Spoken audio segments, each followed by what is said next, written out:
Venerable bhikkhus, brothers and sisters, is this life you lead now a creation by you? First question. I repeat that again. Is the life you lead now a creation by you? Second question. Or is it the result of a creation by another? It is the result of cause and effect, and when the cause is removed, the effect will disappear.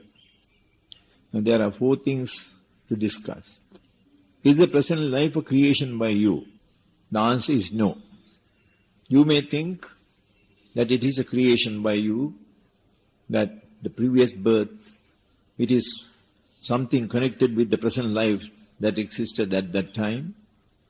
And in this life too, there is something connected with the previous life that exists now. Therefore you think of a continuity, but actually it is not a creation by you.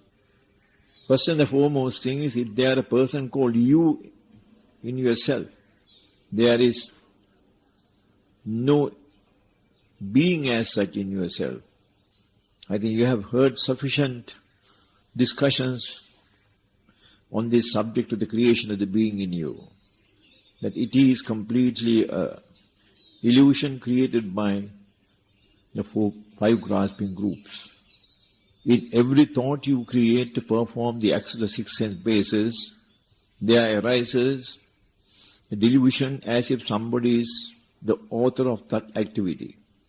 And that delusion gives you that impression. The worldling lives in that belief that there is a being due to this impression created in every thought that arises in him. And he attributes all his activities as committed by this so-called being in him. I need not go in detail into how this delusion is created, because you have heard sufficient discourses on this subject, and you know that it is a creation and nothing but a creation, caused by the consciousness. The very act of seeing, hearing, smelling, tasting, contacting and thinking, the functions performed by the sense bases, they are merely a creation of a thought. It is the thought that enables you to see, enables you to hear, enables you to smell, enables you to experience taste, contact and even thinking. It's a thought. And I have explained to you that in the thought that you create, the very thought that helps you to experience the sense object, in that very thought there is a delusion created around the body you possess, that there is a being and that is yourself. This being which is created as a delusion in your mind possesses the body you possess, and it is he who experiences these 6 sense bases, activities, when in fact they are caused by cause and effect. Why we call it a delusion created by the very thought that is produced to perform the activities of the 6 sense bases? Because after the appearance of the consciousness, when the sense base has contacted its object, then there are other 5 mental factors that perform the task of creating the thought. They are contact, feeling, perception, volition and attention. When these 5 mental factors perform the task of creating a thought instantly, it also creates an impression in your mind that activity of seeing, hearing, etc. is committed by a so-called being in you. And that being is created centering your very form, body. The possessor of this body is this so-called being. And these 5 grasping groups are the very mental factors that help you to create the thought to perform the activity of the sense base. Therefore, natural conclusion we arrive at is that the very thought that is created to perform the activity, the sense base, also creates a delusion in your mind. With the same equipment that was used by you to create the thought, to create this being. And the natural result is that when your eye contacts an object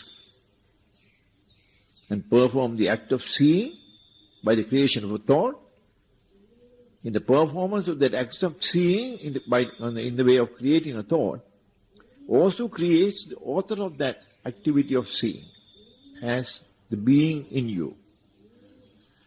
That's the delusion created by the consciousness. In regard to activities by the other bases also, the same pattern exists. When a thought is created to enable you to perform the activity, the sense base, in that thought itself, the delusion is created that there is a being with your body as the owner of that being, so to say, and it is yourself and nobody else who sees this, or hears it, or smells it, as the case may be. Therefore, all worldlings are under the impression that what you are today is created by yourself. You created this situation. You created this existence, so to say. And it's your activity that has brought about this effect in the way of existing in this world as a human being. That is the impression created by this delusion of a being present in you in all your activities. There are 6 things that you can do as a human being, that is seeing, hearing, smelling, tasting, contacting, thinking. Such activities are all performed by this so-called being whom you believe in as the author of the activity. But when it is not so. Then the question was asked whether it could be an outsider who has created this situation for you. No. Nobody is involved except yourself. And when I use the word yourself, it's not actually a person as such, though I use that word yourself. Your responsibility, in other words. What you are is your responsibility. What you have is what you have created. In the sense that it is not a being's creation, but it is the effect of a cause. That is what one should bear in mind.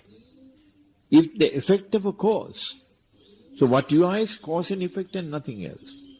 This condition you are in now is not created by you, nor it is created by another.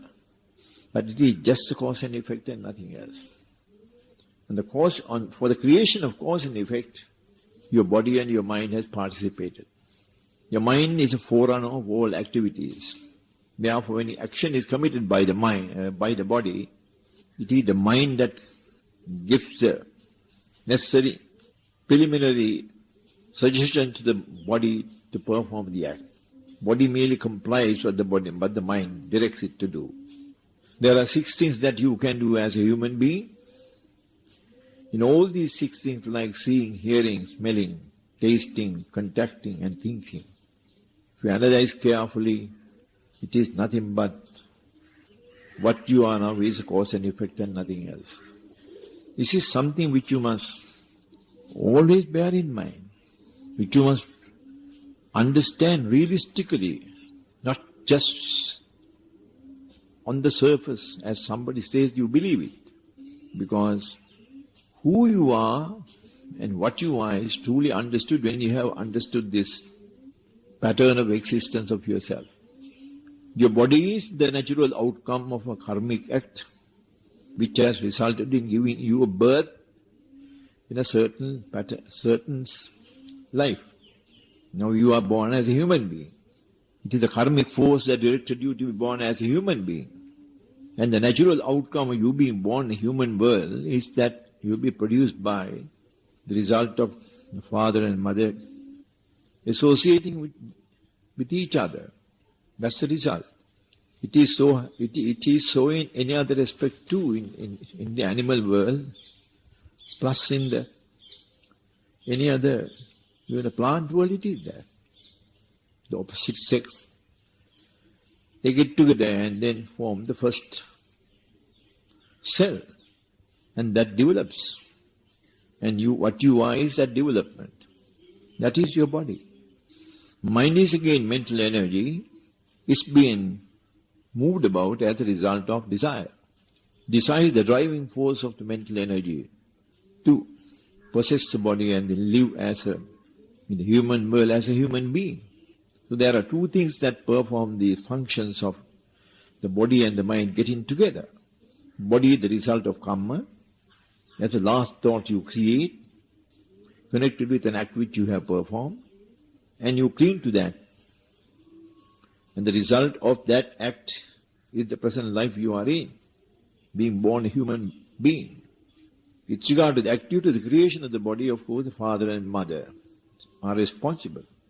The mental energy that's left your body after your elements perished, the body perished, that is pushed by the desire, and that settles in the body that has been created by the reactions of karma. And you are a being now functioning in this world. So it is not the creation of anybody as such. Further, you have to accept this position clearly, that there is no being in you. Therefore, at the time of your death, it's not a being that performs these activities, nothing but cause and effect. That is what you should clearly understand. There is no decision taken by anybody as to where you will be born next.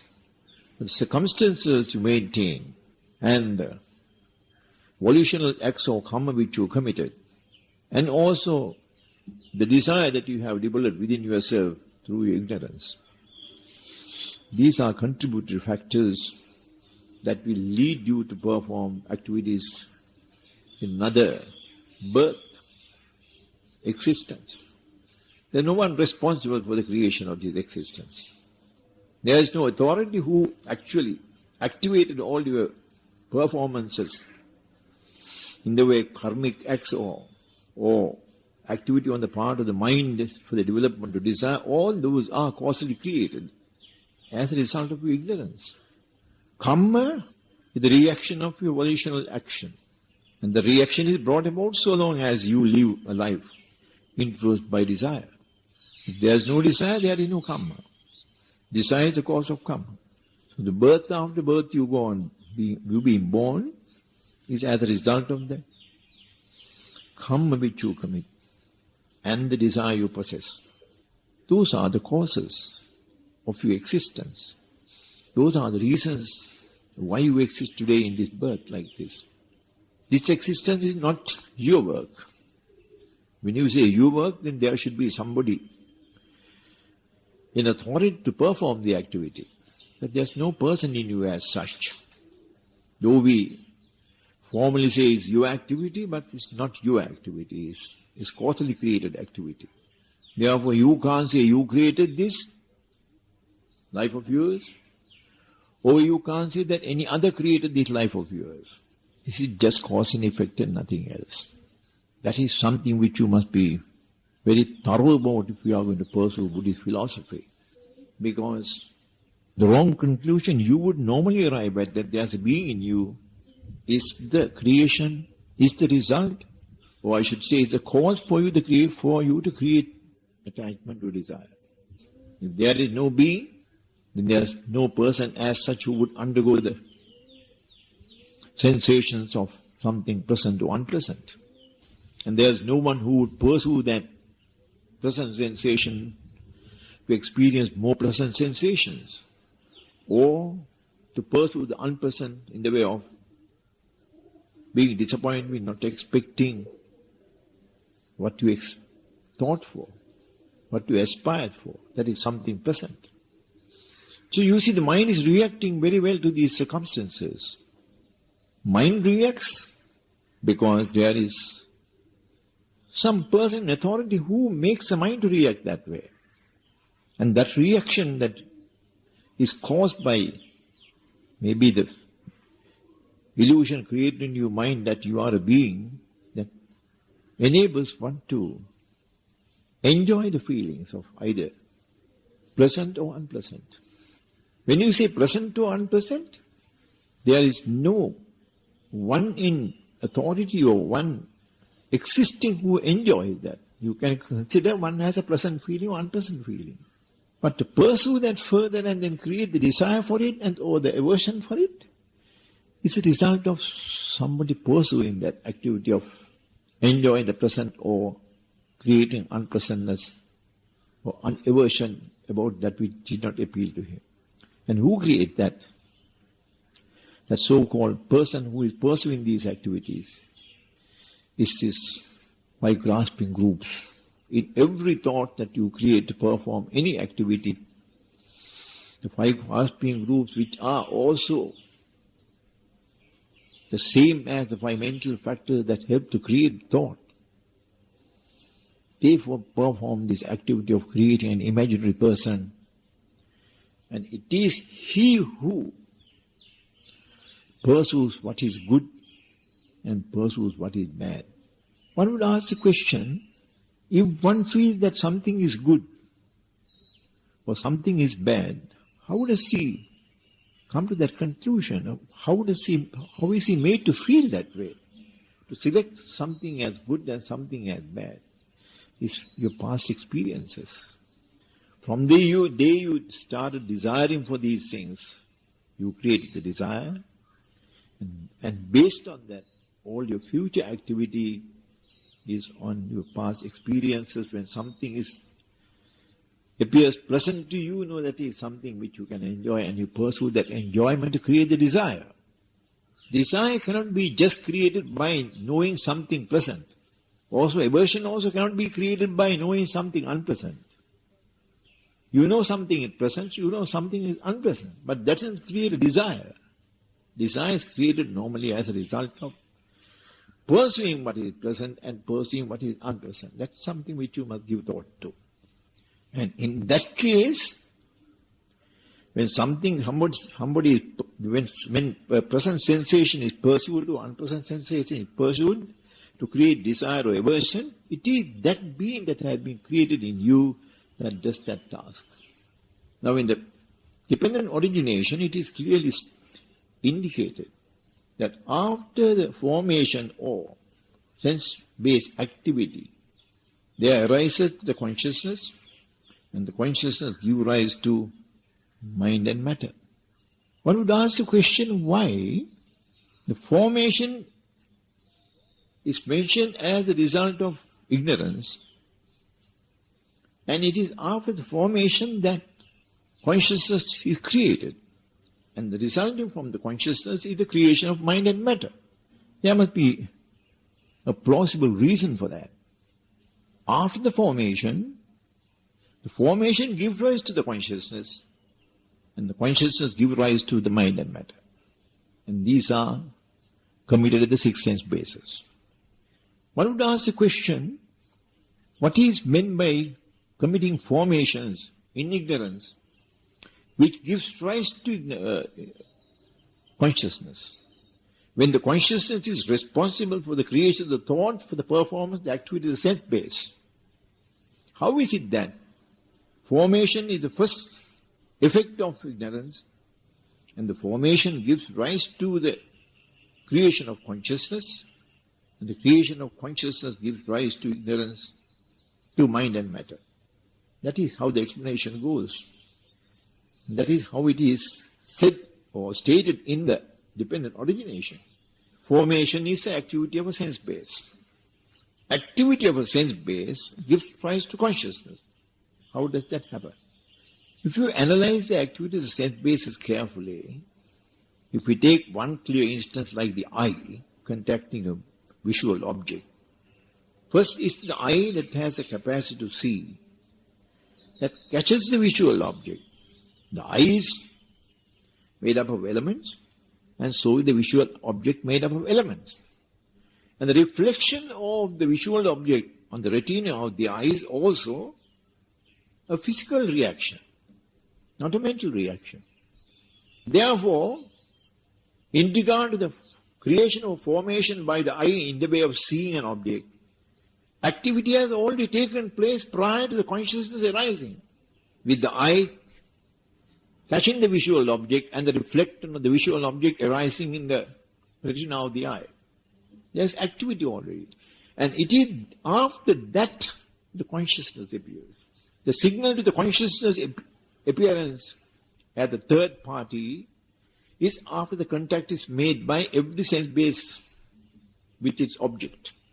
That is why formation is mentioned at the first instance in the order it occurs, and then arises the consciousness.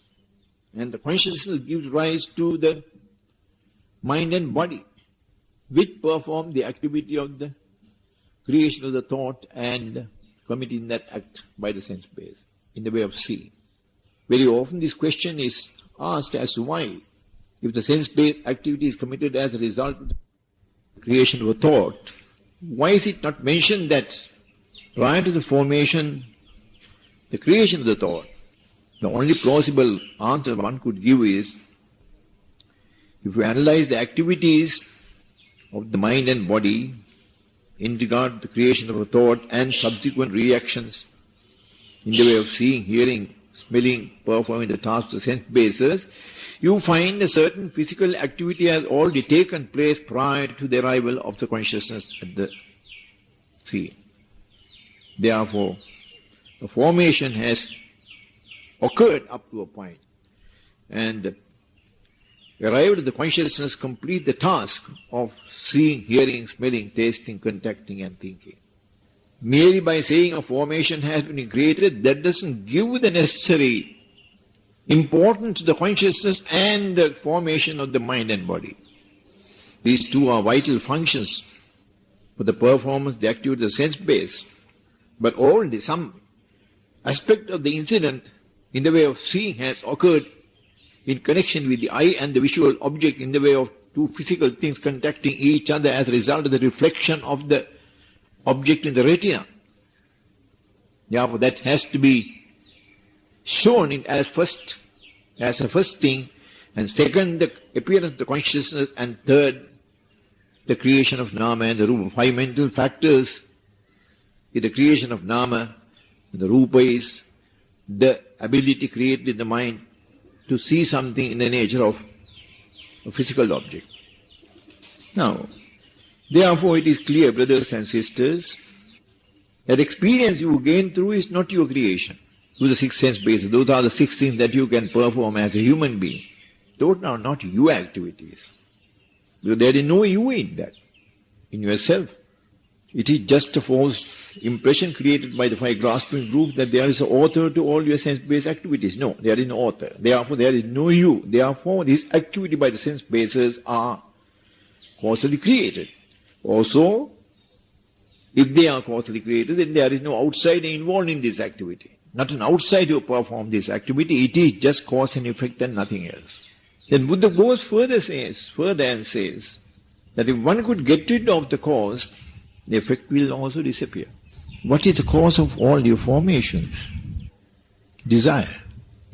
You see, create a desire to see, desire to commit activities by the other six sense bases as a result of desire. If desire is not there, you would not be worried about an object outside. Desire wants constant feeding. And the feeding you commit is in the way of either falling into one or two extremes of causing this attachment or causing aversion. And that is the food that the desire requires for its maintenance. And you maintain that by creating always an attachment to aversion. How is desire created? That also has been clearly explained to you. Desire is not the natural outcome of a creation of a thought by you in the way of performing activities of the sense basis. Desire is something which you do or which you perform extra to the activity of the sense base. Activity of the sense base stops at creation of a thought and enabling you to perform that activity in the way of seeing, hearing, smelling, tasting, contacting and thinking. That's all the consciousness does. But you go further. When the mental factor indicates to you that something is good or bad, you as a result of desire pursue that activity for more pleasant sensations to experience. Or if it is something unpleasant, show you a disappointment over the unpleasant experience because you expected something pleasant. And these two things feed the desire. So this goes on incessantly. And the cause of this pursuance of all objects that you experience through sense basis to cause desire, or to feed desire in the way of creating attachment or aversion, is your activity. Whose activity? The activity of the worldling, believing that there is a being in him and he is enjoying this and is getting disappointed over when he expects something pleasant to occur, and if it does not happen, then naturally you create an aversion to that. So this attachment and aversion are the result of the so-called being in you pursuing unnecessarily these experiences and thereby creating desire. One would ask the question, for instance, if this so-called being is not created in your mind, would this subsequent follow-up which you do in the way of enjoying pleasant things and creating aversion to unpleasant things, would that have happened? No. Because the task in creating a thought for you is to see. And in that thought, to give you sufficient information about what you are seeing is what the mental factor feeling does.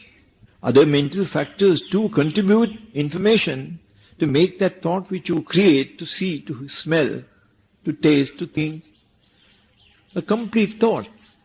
But the creation of thoughts, unnecessary thoughts created in your mind to pursue what is pleasant and to pursue what is unpleasant, you see, these that create the desire. And that you do under the false impression that there is a being in you. If that being was not created in you, you would have not pursued that feeling, either to enjoy what is pleasant or to create aversion to what is unpleasant. You would not have. It is the creation of the being in you, the belief you have created in this being, that there is a being living in yourself. He who has followed this feeling up to the extent of creating a desire or to the extent of creating aversion, which feed the desire, maintain the desire. So Buddha says that if the cause is removed, there would be effect. What is the cause? The cause of desire is your creation of attachment and aversion. How do you create this aversion, attachment and aversion? By the creation of thoughts. Is that an essential activity by you? No. That is well supported by what the Buddha has advised us to do to get rid of this situation. In respect of your body, in respect of feelings, in respect of thoughts, and in respect of the development of Dharma, he says, don't allow the mind to fall into the two extremes of aversion or attachment. How? By realizing that object is something which is impermanent. Being mindful of that. Therefore, you can see a thing without falling into the two extremes of creating aversion or attachment. You can smell anything without creating an aversion or attachment in your mind about that object. In the same way, you can experience sense-based activities without falling into these two extremes. You have created desire, therefore you are now in this existence of births and deaths, which is your creation. I say your creation is a cause and effect. What is the cause for this? Creation of desire. And who created this desire? The unnecessary activity you pursued in the way of pursuing sensations received through the sense bases, to the extreme end of creating an attachment or aversion. So Buddha says, if you can get rid of the cause, there will not be the effect. Your existence in this birth is an effect. You continue to exist in the births to come are also effects created by you. They are not occurrences without a reason. They are all the result of your willful acts which you have ignorantly committed. That itself will make it clear to you that when you experience something to a sense base, there is no necessity for you to pursue that experience to the bitter end of creating aversion or attachment. That the pursuance of these activities to that end is the activity that has created all the trouble for you. Desire is maintained by such activity.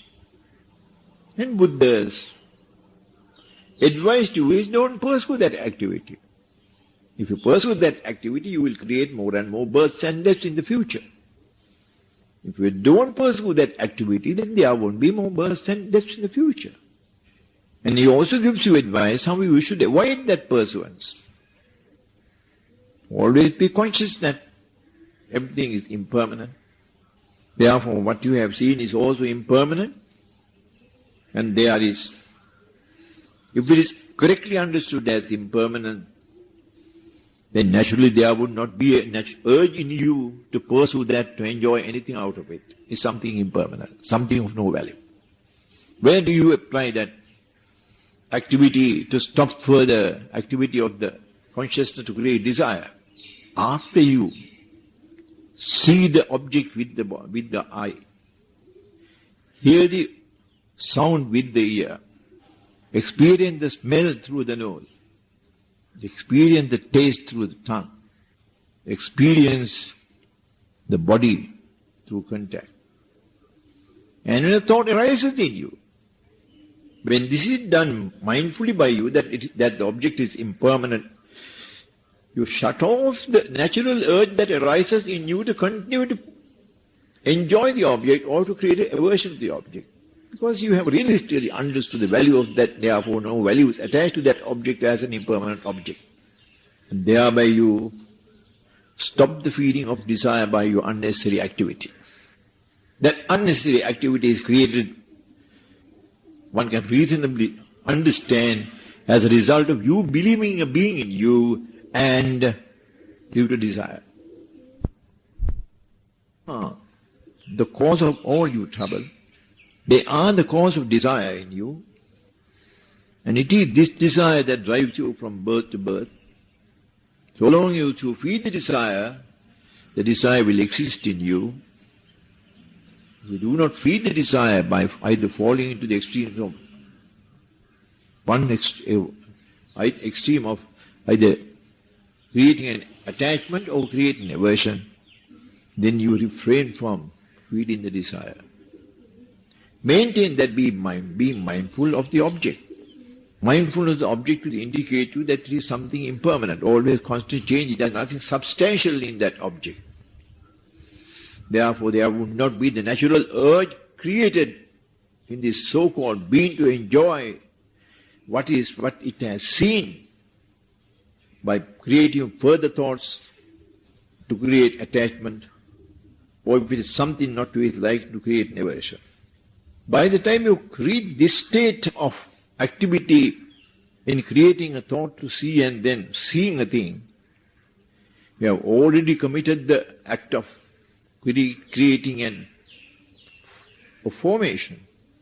The belief in you is there that there is a being in you. And when a sense object contracts the sense base, in a split second, all the activity is performed there.